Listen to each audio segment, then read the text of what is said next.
Hello and welcome everybody to the Sunday night webinar. Super excited to have everybody on. Sean Poe. I am actually not in South Dakota today, but I've got very nice warm weather and enjoying the sun as we speak. We've got some new people on the call. We've got some people that have been in the company for quite a while. And I don't want to take a ton of time because we have an extraordinary guest tonight that I'm super excited for you all to meet. Michelle and we met Simon a couple years ago at an event, and just chatting with him and his industry knowledge and what he's seen and what he's done, we really wanted to get some insight from him just to share with you guys on what he sees, where everything's going, and some different aspects. So Simon is considered the Oprah of MLM. This guy really has interviewed hundreds of leaders within the network marketing industry, some of the top people, the top earners from various companies. I know that he's interviewed several people within LifeVantage as well. But what I really like about what Simon has to offer is he's not just talking the talk, he's also walked the walk. He's built himself a very successful network marketing company that he's since retired from, still receiving passive income on a distributor base of over 80,000 people. So Simon comes to the table with the experience and the expertise, but I wanted to pick his brain a little bit like he does to other network marketers on his show, MLM Nation. So with that, Simon, if you want to quickly update us on anything that I missed on your bio, we'd love that, and then we'll get started with a few questions. Hey, thank you so much, Sean and Michelle, for having me on. First of all, it's an honor to be here. Thank you so much. Thank you for trusting to be able to share here with you all. I just want to, people call me the Oprah of MLM. I've talked to hundreds, I actually count over 500 plus conversations with top 6-7 figure earners. And, but all it comes to why I chose network marketing was really, no one recruited me, by the way. I read Rich Dad Poor Dad and realized I wanted to get out of the rat race. And then at that time, I thought about doing a franchise, doing different type of businesses. Was very skeptical. I heard about network marketing. The first time I heard about network marketing, I actually thought it was marketing computer networks. This is back in 2003. I was like, some people were like, don't like to do that. You have to talk to your friends about marketing computer networks. But anyway, I researched more. I read, network marketing for dummies, all type of books. And I was still skeptical. But then I also read a book called Purpose Driven Life. At that time, I was looking for purpose in my life. I'm a believer, and I felt that God's purpose for me was to have a positive impact as many lives as possible. And even though I was a very shy, quiet kid, I never thought I would be speaking in front of 100 people. Back then, before network marketing, speaking in front of 3 people. If they weren't my friends, I'd be scared stiff. And that's your story. But my first training call I ever did was, like less than 10 people, 5 people showed up, and I was scared stiff. But I felt like, I always enjoyed mentoring, coaching. I, used to coach kids in basketball. I led a youth group when I was in college. So I felt that was God's purpose. And believe it or not, I found a company, went Google, and just called a random person. Some website came up, say, hey, I want to join your company. How do I sign up? So that's how it started. But I love network marketing. So for 3 reasons. Number one, I believe network marketing fulfills our unlimited potential. Every one of you here, you have unlimited potential. Now, you may not believe it because you've been listening to the wrong people. You may not believe it because some teacher told you so, your parents told you so, a sibling told you so, or someone made fun of you when you were a little kid. You can't do this, you can't do that, or you're not that type of person. But we all can do amazing things. And this is the cool thing. I'm a perfect example. I talked about my first training call. 5 people showed up. All right. And by the way, I had a team of like 20 something, 5 people showed up. I speak very fast. I was born and raised in Brooklyn, New York. So it was like, Brooklyn's like the hood, but I'm sheep. I'm not that mean itself, okay? But I am from New York. I speak fast. I'm especially in network marketing, I'm very passionate about it. So I'm very direct, and I have like a no BS approach. I come from my New York background. But I was shy and quiet, and I remember the first training call, it was a 30-minute training, and I finished in like 17 minutes. And afterwards, I said, hey, do you have any questions? It was like dead silence. Like, no questions. It was such a great training. And I still remember one of my friends, Anthony, says, Simon, I don't think anyone understood what you're saying. You spoke too fast.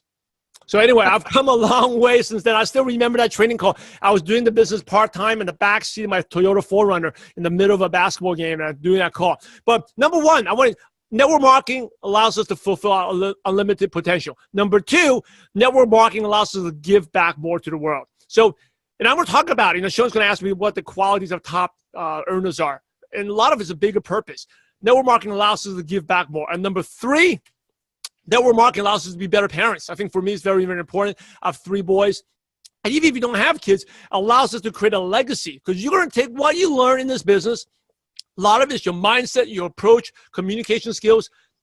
The things are going to change, not just your business, but your personal life, your family life. And I think that's one of the things I really love about network marketing. So anyway, I just want to share that. I can go on and on. One thing I do want to share is, there's no whining in MLM, right? So just want to no whining. You can make money. I love it. Excuses, but no whining. Anyway, Sean, go ahead. That's a little bit about me. I could talk on and on. I'm super passionate. Yeah, thank you for having me on.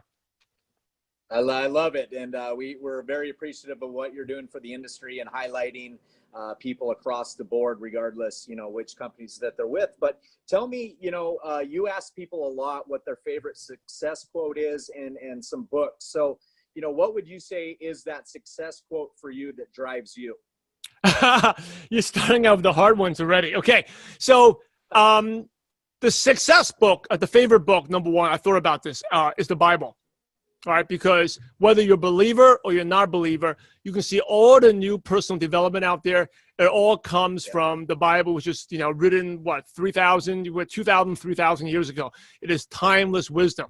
And for me, I read Proverbs every day, Proverbs, Ecclesiastes. Now, there's a lot of newer books that are written like more memorable way. But for me, I believe my spiritual walk with God is most important. If that doesn't have it, everything else, family, business, all crumbles. So for me, that is my favorite book. I've gone back to it over and over again as part of my morning routine. Now, I'm not like a huge, reading for hours, just 5-10 minutes a day. That's my favorite book. Now, my favorite quote, there isn't one, but I'll give you 2. These 2 really fuel and drive me. The first one is, and this is a good one, is number 1 is the temptation to quit is greatest when success is right around the corner. Okay? The temptation to quit is greatest when success is right around the corner. And that's why most people are not successful, because they quit. When it's really hard, they quit. But know that if you can persist and keep going, you achieve the success. And by the way, if some of you, I'm very no BS. If any of you have never been, how many of you actually never wanted to quit? Any of you never wanted to quit? If you've never wanted to quit, and I don't know, Sean, can we see the chat message? Because I like to talk to people. Is there a way you can see chat where it pops up? How many of you have never wanted to quit before? Just type in a yes, right? If you've never wanted to quit, I'll tell you one thing. You have not worked hard enough. Okay, you're nowhere close to success. You know how many times I wanted to quit? I bet you how many times Sean wanted to quit, Michelle wanted to quit.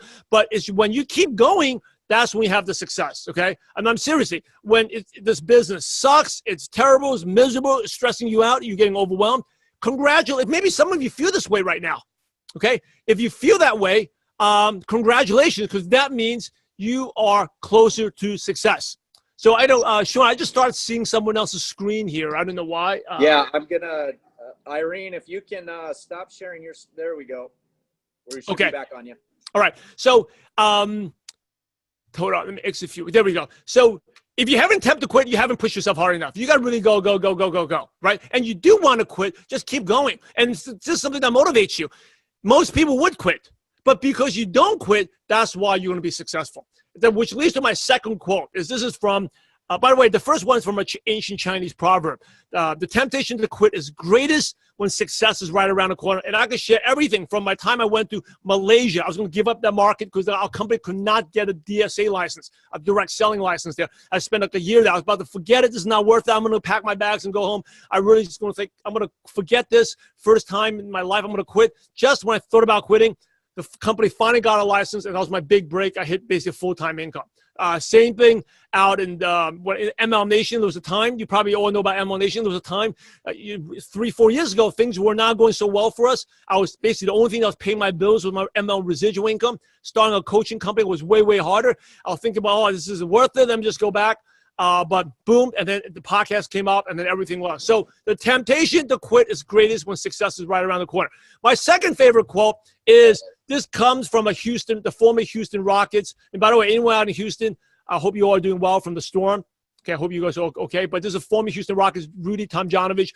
This is after the Rockets were down 3-1, and they came back in the playoffs to repeat as champions. No one thought they can do it. And when they won the championship, they asked, do you have anything to say? And he said one thing: never, never, never underestimate the heart of a champion. And you, every one of you are all champions. Don't let the haters say, no, you can't do it. Don't anyone say you can't. Whether the company has issues, what back order, whatever, don't let anyone underestimate your heart. Because if you are a champion, you will outlast them. And that's something that every time, like, there's people like say, Simon, you can't do it. They have doubters, or things are looking good for me. Or I just, hey, I'm a champion. You just underestimated me. I'll just outwork you. I'll do the little 1%. I'll work a little bit more. Never underestimate the heart of a champion. Yeah, I love it. I love that. And, you know, it applies in all aspects of your life, not just what you're building here. And, you know, we are often so close to success. And if we would take that next step, you know, we might be right there, but we'll never get there if we don't take that next step. So I love those two ideas. Talk to us. You did mention briefly there, you were able to keep going because you had generated residual income into your life. For those of the newer people on the call, or those that haven't hit it yet, what would you say is the big difference when you can start to push the boulder up the hill far enough where you start to see residual happening, and it's making that shift from trading time for money to that residual income? Well, I'll give you a perfect example. You know, I used to work at the NBA, right? The NBA, I did a lot of stuff with Yao Ming. I don't know if you even follow basketball, NBA in China. I did a lot of stuff for them. Now, I loved that job. I didn't pay me well, but I loved it. I was passionate. I had fulfillment. My purpose at that time was like, hey, I want to spread basketball. I believe basketball is more fun than soccer, and it should overtake soccer as the number one sport in the world. That was my passion that drove me. But, you know, once I stopped, no one remembers me now. You know, no one remembers, like, most of my friends and colleagues, I go back, they no longer work there. It's been 13 years. No one works there anymore. NBA China doesn't know who the heck Simon Chan is. You know, the NBA is raking in, you know, hundreds of millions from apparel sales, of jersey sales, or LeBron James. I don't make a penny from it. I had a good time at the NBA, but what else do I have to show for it? Aside from what you could put on the resume and some memories, nothing. I'll give you an example of what residual income is, right? It's not, and I always talk about not when you have kids. Some of you have kids, you know, there's no such thing. I was talking about you have time freedom. I was like, there's no such thing as time freedom. Once you have kids, maybe before you have kids, once you have kids, you have no time freedom, okay? There's no time. It's a total myth and BS. It was, my baby's waking up from the nap. Like today, I was tired. I want to take a 30-minute nap. It was like a 7-minute nap because he was awake. He needed his milk, my 18-month-old. So there's no time freedom, but you do get time flexibility. And I'll share with you about like 10 days ago, I woke up at 3 a.m. to go running in Vancouver. And to catch, I woke up my son at 4:15 a.m. We left at 4:30 to catch a 5:30 a.m. bus. The bus wasn't to go to work. The bus was to take a one-day trip from Vancouver to Seattle to catch it. And we got into Seattle like 9:20 a.m. We went to local deli, got a breakfast, and at 10:30 a.m., all the other dads were at cubicles, whatever. Were the few young people there, because most of the people there were kids or grandkids or grandfathers taking their son to a 12:40 p.m. afternoon baseball game. Okay, my son is a huge into baseball right now. We went to Vancouver, Seattle. That was his first major league game. We watched the Mariners beat the Orioles 7-6. Afterwards, we went to a computer museum, grabbed some pizza, took an Amtrak home. We saw the beautiful Pacific Northwest, came home. At 12, and the train was delayed a little bit. My son took a nap, and then we had an iPad, a great app, MLB app. We watched some more baseball, talk, hung out. We looked at the box score, teaching what really happened, the strategy. And then, when my wife picked us up at Vancouver at 12:20, he's like, you woke up, you got on a 5:30 a.m. bus and got home at 12:20 a.m., spent hundreds of dollars. Was it worth it? I was like, honey, that was one of the best days of my life. And Folks, that is residual income. You know, we decided 2 days before that, hey, you know what? I want to take on the baseball game. We're on a trip, and the Seattle's playing in the afternoon game. So, he's only 6 years old. Afternoon game, the evening game ends too late, and then just take a train. Yeah. Within less than 48 hours notice, we decided to do that. And we did it, and we came back. Memories. That is what this business of residual income. I have not done a thing. Okay, I know recently the company launched some new product. I don't even know anything going on. I have all my leaders managing. I don't do a thing. At most, I spend maybe 3-5 minutes a month just making sure they deposit the checks. But since 2004, I've gotten a check like every week from a company. And that is whether I work or don't work. And I actually refuse. I don't want to work unless they're coaching clients now. I have so many leaders there. That's residual income. And that income is more than my basketball income, double what it is. So that is residual income. Allows you the time freedom to do things like, just creating memories. Especially, I think when you have kids, is even more. For me, it's not really showing, not about buying the fancy cars, whatever. I'm not into that type of stuff. It's creating memories, because I still remember when my grandmother, my father, you have to understand, my father made good money. Okay, I was not like a typical rags to riches. I was born in kind of like a silver spoon in my mouth. Not many people know this. My dad was rags to riches. He was born in Hong Kong, poor, came to the U.S. to be a doctor, and got the American dream. When I was growing up, we lived in a big house in New York. Even though I lived in Brooklyn, okay, I said I was from the hood. I actually not from the hood. I lived in the richest part in Brooklyn. We grew up with 3 Mercedes. Okay, I never even drove a Japanese car. 3 Mercedes. We have a Mercedes 560, 500, 300 with the turbo diesel so loud. All cars, fancy cars. I never had a job. I never needed to work. As long as I got good grades, my parents, even in high school, gave me $30. A lot of money at that time, $30 to buy. I was like a spoiled rich kid. Okay, but you know what? I wasn't happy because all I wanted to do was go to the New York Yankees game. My dad, he was very successful, and God bless him. I love him very much. But both my parents are very successful. My dad is a successful, he was a surgeon, medical practice. 5 days a week, he was his practice, he was at the hospital, nursing home, and the weekend he would make his rounds at a clinic. Like, he never had time for us. And so I still remember my first baseball game I went was my grandmother took me. I remember what burger I ate to go to the game. And we actually stuck in 2 extra burgers because my grandmother didn't have much money. She didn't want to pay for hot dogs. So we snuck in burgers. I still remember everything, who pitched. But as a kid, so money's not it's the time of your loved ones. And for me, and maybe some of you doesn't make sense if you didn't have money. I grew up with money, but I didn't remember any of it. I remember the moments I had with my loved one or my grandparents. I spent a lot of time with them. So for me to do that and what this business has done, before joining network marketing, I was basically going down the same path as my father. Work. No, just active income. See, my dad, he couldn't stop because when he stopped operating, no money. In this business you build, you still continue to get paid. In the beginning, it may just be very little. Right. I'm only earning $5 from this person for an order. How am I going to? Don't worry. You keep going. Yeah. You're going to hit a critical point where it takes off. And so that is really the definition. I mean, when you ask me that, Sean, it's just to share the story. I mean, this only happened 10 days ago, to do stuff. And, also I took my kids to hiking where we went. Now, I'm a city boy. I didn't grow in the South Dakota. I never crossed a city stream, a little brook. For me to cross in a cold roller stream with my kids, that was one of my lifetime dreams, to do that on a weekday when everyone else is working. That is what residual income is. And we always do stuff in the weekdays because you beat the crowd. Yeah. I love it. And that's absolutely it. And I don't want anybody to think that, it doesn't take work and effort and time to get to that point, because it does.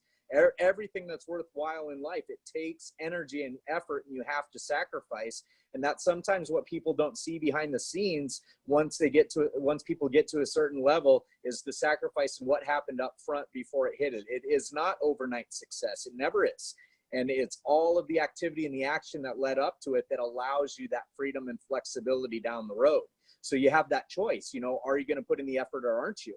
And I want to add something. I want to really add something to that. You know, like if you're going to look at me as a leader, I'm the worst person to follow because I make good income. I do nothing. I literally do nothing. I'm the laziest person. I don't do anything with my MLM business. I don't want to touch it. I don't do anything. I get paid 6 figures. But there was a time for like 8-9 years, I worked my butt off.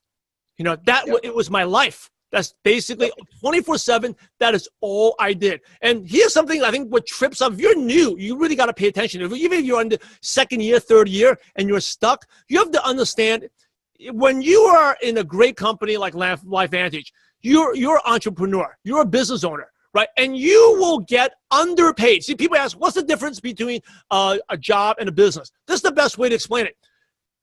An employee gets overpaid in the beginning. Okay, so think about it. But overpaid in the beginning, but underpaid for the rest of your life. So think about this. When on your first day of the job, right? Do you know anything about what you're doing at your work? No, you probably don't. And even the first week, you're training. Do you give any value to the company? I'm sorry, zero. You're spending company comes to pay for your benefits, give you salary. You're not doing anything to make the company money. You are overpaid. But once you hit it, you're going to be underpaid for the rest of your life. Yep. You stop working. Like I made the MBA hundreds of millions, probably residual billions in China. I don't get paid. I'm underpaid for the rest of my life. But when you're the entrepreneur, like in LifeVantage, now it's the opposite. You are underpaid in the beginning. And I admit, you start out, you're underpaid. You're not making as much money. You may be working 10 hours. You may be in the business for 1 year, sponsored 2 distributors. Oh, I made $50, $200, $1,000. It's like slavery. You're getting paid zero, very little. But there will be a day, as you keep going, you'll be overpaid. You'll be like me. You're not doing anything. Just ka-ching, ching, ching, ka-ching, the money coming in. And that's why you want to be an entrepreneur. That's why, because you're going to be underpaid in the beginning, but you're going to be overpaid for the rest of your life. And, some people say that one time someone said, oh, but network marketing is so hard. I think, yippee, you want it hard.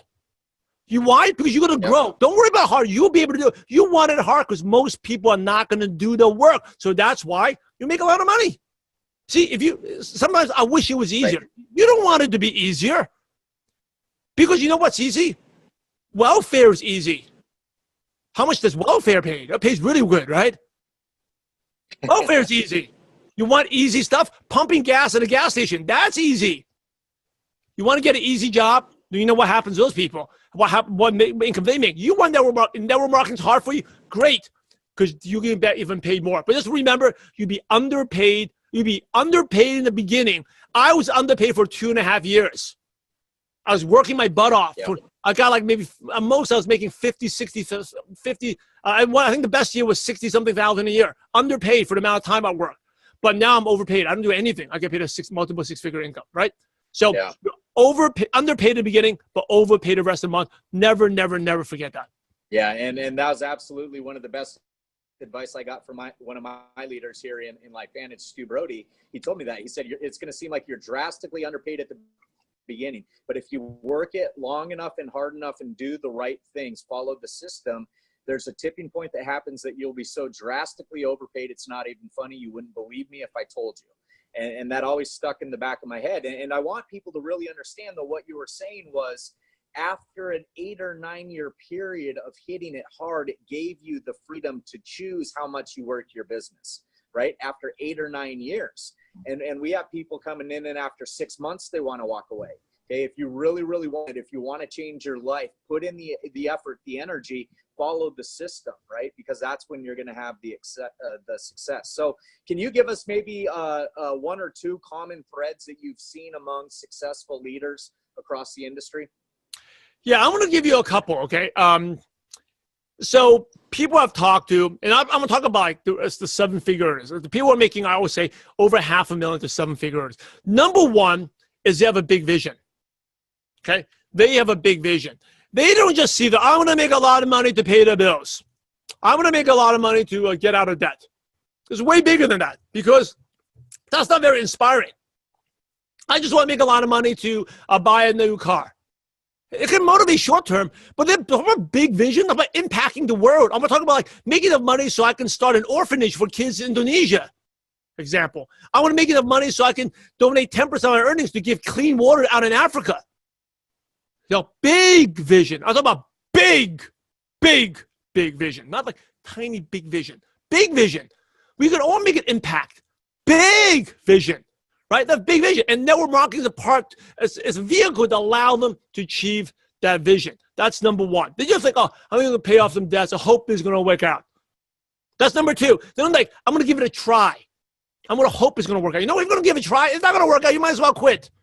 Instead, top leaders, they visualize themselves as a success already. They see themselves as big-time leaders.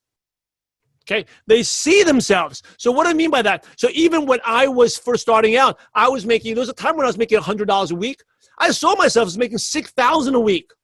I was visualizing when I'm on stage, who am I going to thank? Which are the leaders on my right leg? I'm going to thank them, give recognition to them. When my left, and I like to do little gifts for my leaders. Who are the leaders I'm going to recognize on stage, say their names, give a little gift for them. I start visualizing myself as that leader. I didn't see I'm hoping I'm going to make it. You got to be that leader. Think I'm that leader already. You got to see yourself one of the best.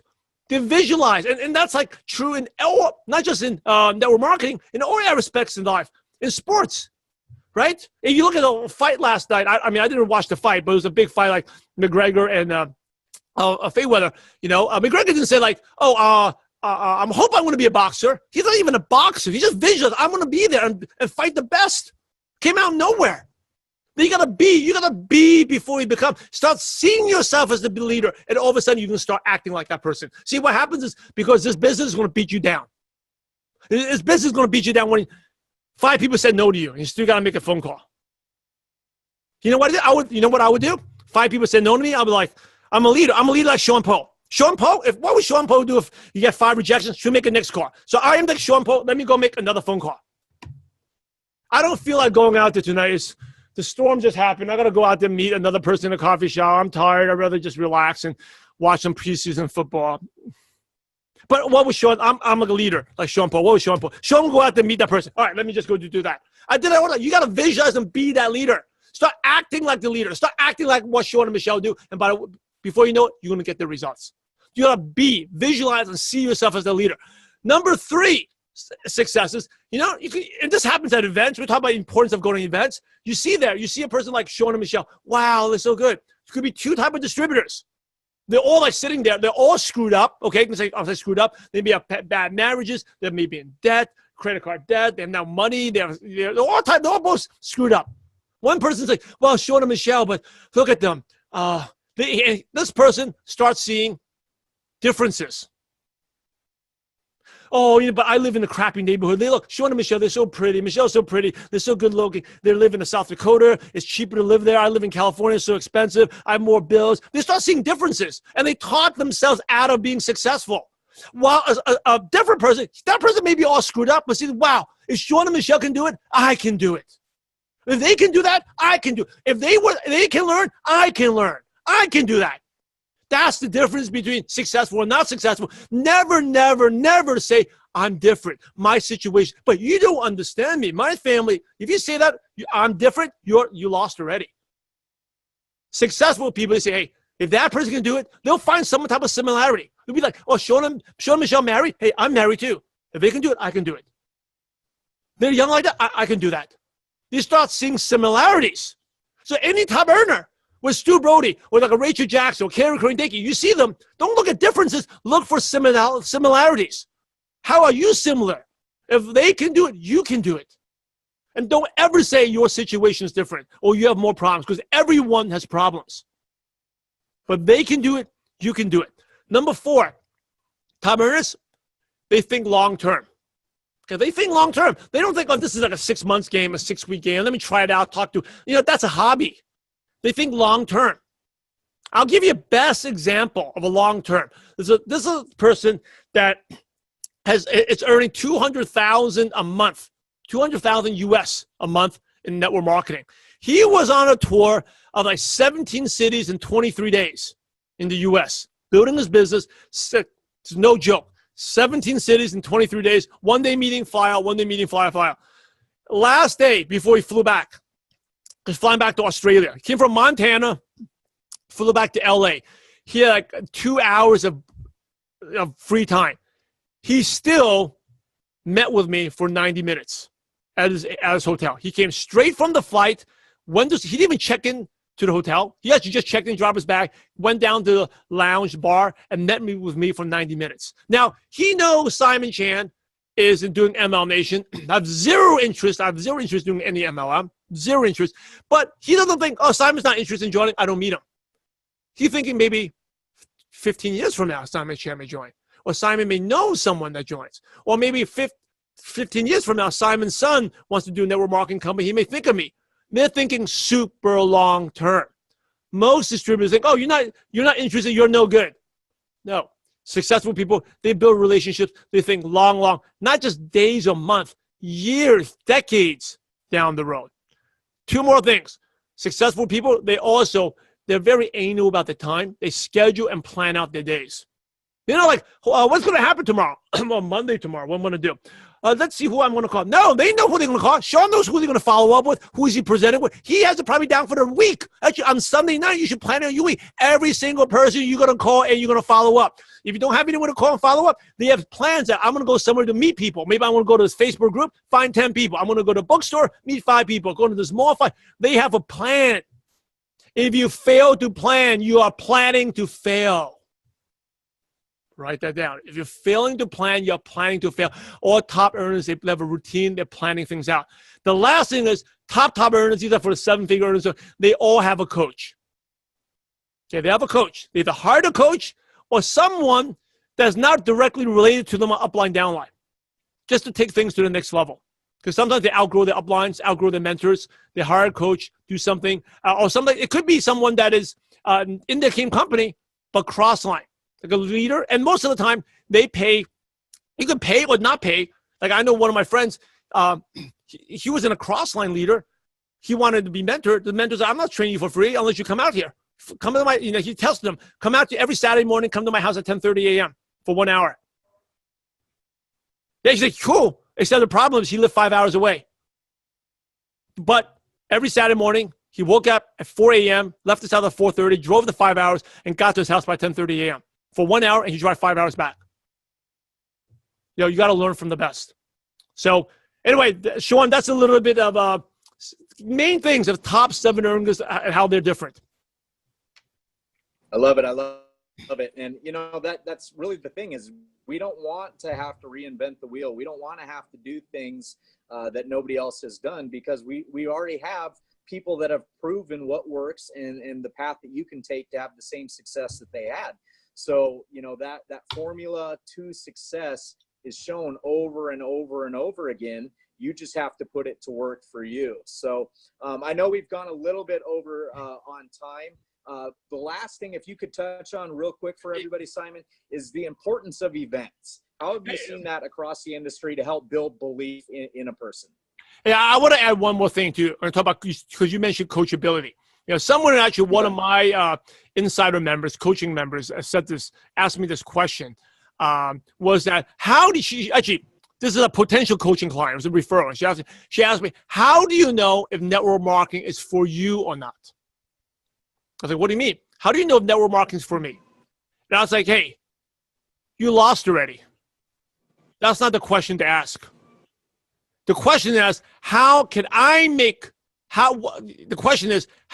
do I need to change to make network marketing work for me? Network marketing was not for me, a shy, quiet Asian kid who speaks fast with a lisp Chinese accent, who lived in LA. Most of my contacts were in New York, but I made it work. I became that person. Remember? The leaders see themselves as big-time leaders. They be. So don't ever ask, oh, but I don't like the system, Sean, but because it's not for me. Who cares? We're not talking about. Who cares if it's not meant for you? Make it happen. Change. Make it happen for you. If you're waiting for network marketing to work for you, you lost already. Instead, and that's the cool thing. Like I said, we're born unlimited potential. Remember the first thing I said? We can all change, do amazing things as long as you're coachable, willing to change, listen to your uplines, and apply what they teach you. So I love it. About events, events, it's like I sound like a broken record, talk about this a million times on the show. It's so important. One of my first things my mentor did back in 2004, I was not into going to events. We built our team. We're kind of all scattered through you guys. We did it through teleconferences. But he said one day, Simon, you better show up to the San Diego event. I was like, why? He said, I don't want to go. You don't need to. That time I was making $200 a week, $200 a week. I said, Simon, if you don't go, I'm never going to talk to you again. I was like, man, that's mean, harsh. I'm never going to talk to you. You better go. Are you serious? So, believe it or not, that night I broke up with my girlfriend. I slept only 90 minutes the night before. And I had 2 downlines because my upline made me go. I was the only thing that, saved me. I was coachable. I got 2 of my downlines to go. So I picked them up. One in, came out to Torrance, one other picked in Southern California to drive down to San Diego. I slept 90 minutes, spent 2 hours driving, got there. And after that event, I made my first $1,000 a week check. Now, at that event, I do admit, for the first day, I spent 70% of it in the parking lot sleeping because I was still mentally all messed up from the breakup from my girlfriend, sleep deprived. But going out, hanging out at night, I met some people that are amazing that totally changed my life, the belief builder. I would say 95% of people, including Sean, who I've interviewed on ML Nation, you asked about their breaking point, turning point, that why they became successful is because they went to some event. Because big decisions are made at big events. And the bigger the event, the more you have to go. Okay? When I was building, especially your company conference, your company annual convention, if you don't go, I don't work, don't ever call me again. I'm not going to talk and work with you. Because you're not going to make money. You're not going to be successful. The reality is, Sean, someone who doesn't go to convention, they're never going to make more than I'm not even talking about millions. They're not going to make more than $300 a week, like $2,000 a month. They're never. So if you're never going to do that, you're wasting your time. You're wasting my time. You might as well quit.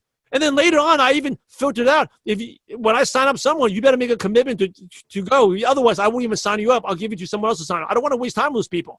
But you have to go to events because the events is when you see this business is all about belief, seeing real people make money, not some stock footage videos, real people. Sean and Michelle, I met them, they're real people.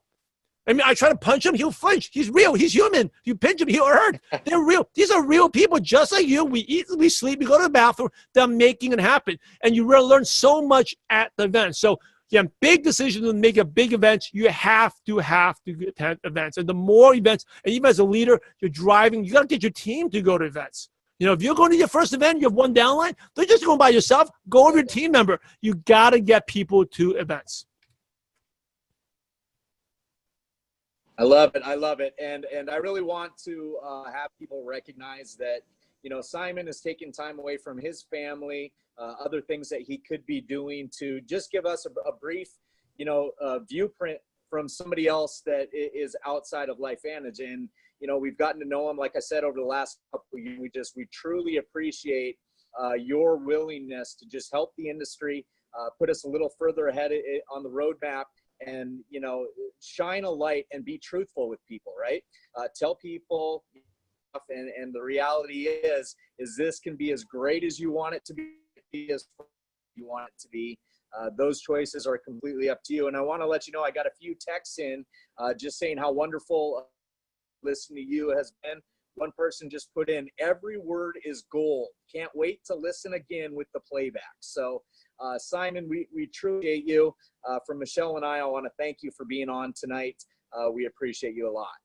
Hey, you're welcome. Thank you for inviting me. It's an honor. For those who are out there, you love this profession, go check out MLMnation.com. Especially we got a new cool video coming up there. You can follow me on Facebook. Actually, the video is coming out on tomorrow, Monday at 7 p.m. Eastern. No one's ever seen it. It's only 2 minutes long. You can go check it out. But go to follow me on Facebook, MLM Nation, or Simon G. And definitely, you got to check out Sean and Michelle's podcast. So they were awesome. So thank you guys, Sean and Michelle. God bless you all. And remember, we're in the profession to help others. So go out there and have a positive impact on someone's life today. God bless you all.